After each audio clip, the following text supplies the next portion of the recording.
আসসালামু আলাইকুম প্রিয় দর্শক, আজ আমরা জানবো মালদ্বীপে ইসলাম প্রচারের ইতিহাস। মালদ্বীপ নীল সমুদ্রের বুকে ছড়িয়ে থাকা এক অপূর্ব দ্বীপমালা। আজ আমরা জানি একে পৃথিবীর কয়েকটি রাষ্ট্রের মধ্যে একটি, যেখানে শতভাগ মানুষ মুসলিম। কিন্তু কিভাবে এই দ্বীপপুঞ্জে ইসলাম ছড়িয়ে পড়লো?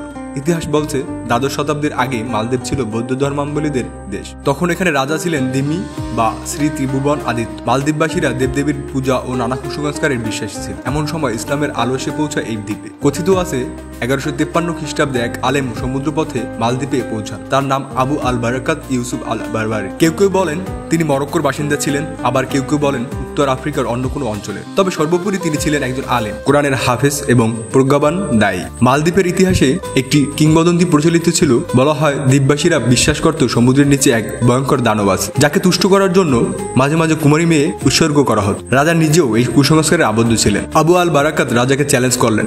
তিনি এক রাত ওই দানবের সামনে অবস্থান করবেন এবং কুরআন তেলাওয়াত করবেন। এরপরে রাতভর তিনি সূরা ইয়াসিন তেলাওয়াত করলেন। ভোর হলে দেখা গেল কোনো দানবই আসে। মানুষ বিস্মিত হলো, বুঝতে পারলো এতদিন তারা ভুল পথে ছিল। এই ঘটনার পর রাজার অন্তরে ইসলামের প্রতি গভীর বিশ্বাস জন্ম নেয়। তিনি ইসলাম গ্রহণ করেন এবং তখন তার নাম রাখা হয় সুলতান মোহাম্মদ আল আদ। রাজা ইসলাম গ্রহণ করার সঙ্গে সঙ্গে পুরো দ্বীপপুঞ্জ ধীরে ধীরে ইসলামের ছায়াতলে আসে, কারণ মালদ্বীপের জনগণ সর্বদাই তাদের রাজার অনুসারী ছিল। খুব অল্প সময়ের মধ্যেই বৌদ্ধ ধর্ম বিলীন হয়ে যায় আর ইসলাম প্রতিষ্ঠিত হয় রাষ্ট্রধর্ম হিসেবে। ইসলাম সেখানে টিকে থাকার প্রধান কারণ ছিল এর সরলতা, ন্যায় বিচার ও মানুষের জীবনে শান্তি আনার বার্তা। শতাব্দীর পর শতাব্দী পেরিয়ে গেছে, কিন্তু ইসলাম এখনো মালদ্বীপের সমাজ, সংস্কৃতি ও রাষ্ট্রের অবিচ্ছেদ্য অংশ। আজ মালদ্বীপ বিশ্বে একমাত্র রাষ্ট্রগুলোর মধ্যে অন্যতম যেখানে প্রতিটি নাগরিক মুসলিম। ইসলামের সেই আলো যা 12শ শতাব্দীতে এক আলেমের দাওয়াতের মাধ্যমে শুরু হয়েছিল, আজও দীপ্ত হয়ে চলছে ভারত মহাসাগরের মাঝখানে এই ছোট্ট দ্বীপপুঞ্জ। তো ভিউয়ার্স, আজকের এই মূল্যবান কথোপকথন এখানেই শেষ করছি। ভিডিওটি ভালো লাগলে লাইক দিন, শেয়ার করুন এবং কমেন্টে আপনার মূল্যবান মতামত জানাবেন।